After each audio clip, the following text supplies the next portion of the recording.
రైతుల సంక్షేమానికి ప్రాధాన్యం ఇస్తున్నామన్నారు మంత్రులు. రికార్డు స్థాయిలో ఏడాది రబీలో ధాన్యం సేకరిస్తున్నామని చెప్పారు.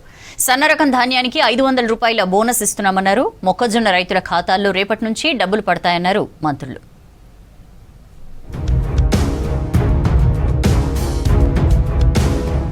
నాణేలు వారసత్వ అధ్యయనాల్లో Telangana ముందుండాలన్నారు deputy CM Bhatti Vikramarka.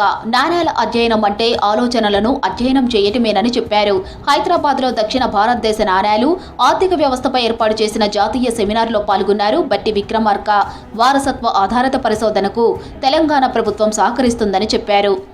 I sometimes think coins are the earliest form of compressed data. They pack into a few grams of metal the story of an economy, a ruler's aspirations, technological advances, trade routes, religious symbolism, and even diplomatic relations. If archaeologists had invented the zip file, they would have called it a coin. రాష్ట్రంలో ధాన్యం కొనుగోలు ప్రక్రియ జోరుగా కొనసాగుతోంది. ఈ ఏడాది వానాకాలంలో record స్థాయిలో పండిన 80 లక్షల మెట్రిక్ టన్నుల ధాన్యాన్ని సివిల్ సప్లైస్ శాఖ ద్వారా కొనుగోలు చేయాలని ప్రభుత్వం లక్ష్యంగా పెట్టుకుంది. ఇందుకోసం రాష్ట్ర వ్యాప్తంగా 8,433 కొనుగోలు కేంద్రాలను నెలకొల్పింది. డిసెంబర్ 10 నాటికి 13,661 కోట్ల విలువ చేసే 51.86 మెట్రిక్ టన్నుల ధాన్యం కొనుగోలు చేశామని చెప్పింది.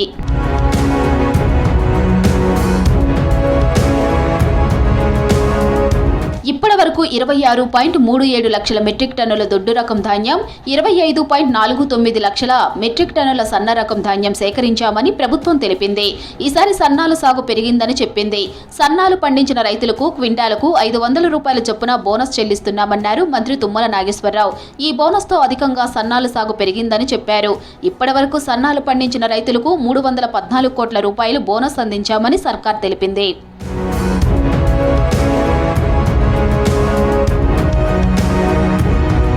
మొక్కజొన్న రైతులకు గుడ్ న్యూస్ చెప్పింది రాష్ట్ర ప్రభుత్వం. మొక్కజొన్న రైతుల ఖాతాల్లో డబ్బులు జమ చేయాలని అధికారులను ఆదేశించారు మంత్రి తుమ్మల నాగేశ్వరరావు.